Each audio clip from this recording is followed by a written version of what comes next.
ನಮಸ್ತೆ ಸ್ನೇಹಿತರೆ, ನಾನು ನಿಮ್ಮ ಪ್ರವೀಣ್. ಗುರುಭಕ್ತಿ ಯೂಟ್ಯೂಬ್ ಚಾನೆಲ್ಗೆ ಸ್ವಾಗತ, ಸುಸ್ವಾಗತ. ಕುಬೇರ ತಂತ್ರ. ವರ್ಷಕ್ಕೆ ಒಂದು 3 ಸಲ ಆದ್ರೂ ಈ ಪ್ರಯೋಗ ನಾನು ಕೊಡ್ತಾ ಇರೋದನ್ನ ಮಾಡಿ. ನೀವು ನೋಡ್ಕೊಳ್ಳಿ, ನಿಮ್ಮ ಮನೆಯಲ್ಲಿ ಅಂಟು ಮುಟ್ಟು ಮೈಲಿಗೆ ಸೂತಕ ಇತ್ಯಾದಿಗಳು ಇದ್ದಾಗ ಇದನ್ನ ಮಾಡೋದಕ್ಕೆ ಹೋಗ್ಬೇಡಿ. ವರ್ಷಕ್ಕೆ ಒಂದು 3 ಸಲ ಆದ್ರೂ ಈ ಪ್ರಯೋಗವನ್ನ ಮಾಡಿ ನೋಡಿ. ಸರಿ, ವರ್ಷ ಪೂರ್ತಿ ಮಾಡಿದ್ದೀನಿ. ನೆಕ್ಸ್ಟ್ ಇಯರ್ ನಿಮ್ಮ ಜೀವನದಲ್ಲಿ ಯಾವ ರೀತಿ ಧನಕ್ಕೆ ಸಂಬಂಧಪಟ್ಟಂತ ವಿಚಾರದಲ್ಲಿ ಲಾಸ್ಟ್ ಇಯರ್ ಈ ಟೈಮಲ್ಲಿ ನೀವು ಹೇಗಿದ್ರಿ, ಈ ವರ್ಷ ಹೇಗಿದ್ದೀರಾ, ನಿಮಗೆ ನೀವೇ ಅರ್ಥಕೊಳ್ಳಿ. ಆವಾಗ ಇದು ಪ್ರಯೋಗ ಕೆಲಸ ಮಾಡ್ತಾ ಇದೆಯಲ್ವಾ ಅನ್ನೋದು ಗೊತ್ತಾಗುತ್ತೆ. ಇದನ್ನ ವರ್ಷಕ್ಕೆ 3 ಸಲ ಮಾಡೋದಕ್ಕೆ ಕಾರಣ ಏನು ಅಂದ್ರೆ, ಒಂದು ಅಂಟು ಮುಟ್ಟು ಬೈಲಿಗೆ ಬಗ್ಗೆ ನಾನು ಮಾತಾಡಿದೆ. ಎರಡನೇದು ನಾಣ್ಯಗಳು. ಏನ್ ಸರ್ ನಾಣ್ಯಗಳು ಅಂದ್ರೆ, ಇದಕ್ಕೆ ಬೇಕಾಗಿರುವಂತದ್ದು 5 ರೂಪಾಯಿಯ ನಾಣ್ಯಗಳು ಬೇಕು. ಇದಕ್ಕೆ 5 ರೂಪಾಯಿಯ ನಾಣ್ಯಗಳನ್ನ ನೀವು ತಗೊಳ್ಳಿ.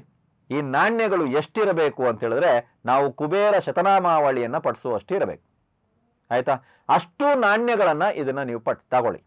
ತಗೊಂಡು ಇದನ್ನ ಶೇಖರಣೆ ಮಾಡಿ, ಶತಾಭಿಷ ಅನ್ನುವಂತ ನಕ್ಷತ್ರ ಬಂದಿರಬೇಕು.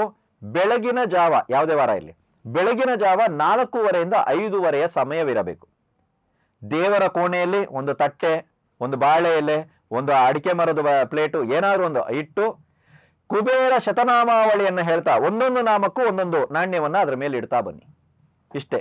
ಕುಬೇರ ಶತನಾಮಾವಳಿಯನ್ನ ಹೇಳ್ತಾ ಒಂದೊಂದೇ ನಾಮಾವಳಿಯನ್ನು ಹೇಳುವಾಗ ಒಂದೊಂದೇ ನಾಣ್ಯವನ್ನ ಅದರ ಮೇಲೆ ಇಡ್ತಾ ಬನ್ನಿ. ಈ ರೀತಿ ಇಟ್ಕೊಂಡು ನಾಣ್ಯವನ್ನ ಇಡ್ತಾ ಬನ್ನಿ.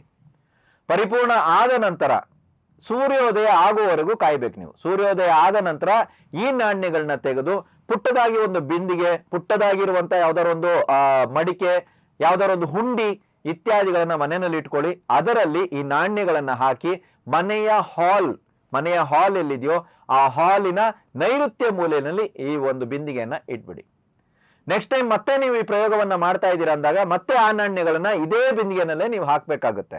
ಈ ಬಿಂದಿಗೆ ಪೂರ್ತಿ ಆಯ್ತಂದ್ರೆ ಏನ್ ಸಾರ್ ಮಾಡ್ಬೇಕಂದ್ರೆ, ಅದ್ರ ಪಕ್ಕದಲ್ಲಿ ಇನ್ನೊಂದು ಬಿಂದಿಗೆ ಹೊಸದಾಗಿ ತಂದಿಟ್ಟು ಅದ್ರಲ್ಲಿ ಹಾಕಿ. ಕೆಲವೊಂದ್ಸಲ ಬಂದ್ಬಿಟ್ಟು ಒಂದು ಕೊಡಪಾನ ಬಿಂದಿಗೆ ಅಂತೀವಿಲ್ವಾ ನಾವು, ಸೊ ಅದು ಸ್ಟೀಲ್ದಾಗಿರ್ಬೋದು, ತಾಮ್ರದ್ದಾಗಿರ್ಬೋದು, ಹಿತ್ತಾಳೆದಾಗಿರ್ಬೋದು, ಅದರಲ್ಲಿ ನಾವು ಹಾಕ್ಬೋದಾ ಸರ್? ಚಿಕ್ಕದಾಗಿರುತ್ತೆ, ಕಳಶದ ರೂಪದಲ್ಲಿ ಇರುತ್ತೆ, ಅದ್ರಲ್ಲಿ ಹಾಕ್ಲಾ ಸರ್ ಅಂದ್ರೆ ಹಾಕಿ. ಒಟ್ಟಿನಲ್ಲಿ, ಅಥವಾ ನಮ್ಗೆ ಅವೆಲ್ಲ ಆಗಲ್ಲ ಸರ್, ಚಿಕ್ಕದಾಗಿರುವಂತಾದ್ರೆ ದೊಡ್ಡ ಪ್ರಮಾಣದಲ್ಲಿ ಒಂದು ಹುಂಡಿ ತರ್ತೀವಿ, ಅದ್ರಲ್ಲಿ ಹಾಕ್ತೀವಿ ಸರ್ ಅಂದ್ರೆ ಅದ್ರಲ್ಲಿ ಹಾಕಿ. ಒಟ್ಟಿನಲ್ಲಿ ಯಾವ್ದಾದ್ರು ಒಂದು ಹುಂಡಿ, ಯಾವ್ದಾದ್ರು ಒಂದು ಇದ್ರಲ್ಲಿ ಭದ್ರತೆಯ ರೂಪದಲ್ಲಿ ಅದನ್ನ ನೀವು ಇಡಬೇಕಾಗುತ್ತೆ.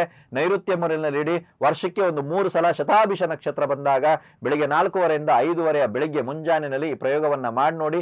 ನಿಮ್ಮ ಜೀವನದಲ್ಲಿ ಕುಬೇರನ ಒಂದು ಅನುಗ್ರಹ ಆಗೋದಕ್ಕೆ ಪ್ರಾರಂಭ ಆಗುತ್ತೆ. ಅಥವಾ ಯಾವ ಸ್ಥಳದಲ್ಲಿ ನೀವು ಮಾಡಿದ್ದೀರಾ ಆ ಮನೆಯಲ್ಲಿರುವಂತಹ ಪ್ರತಿಯೊಬ್ಬ ಸದಸ್ಯರ ಮೇಲೆ, ಆ ಮನೆಯ ಮೇಲೆ ಕುಬೇರನ ಅನುಗ್ರಹ ಆಗುತ್ತೆ.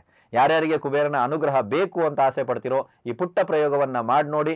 ಜೀವನದಲ್ಲಿ ಉನ್ನತಿ ಆಗೋದಕ್ಕೆ ಪ್ರಾರಂಭ ಆಗುತ್ತೆ.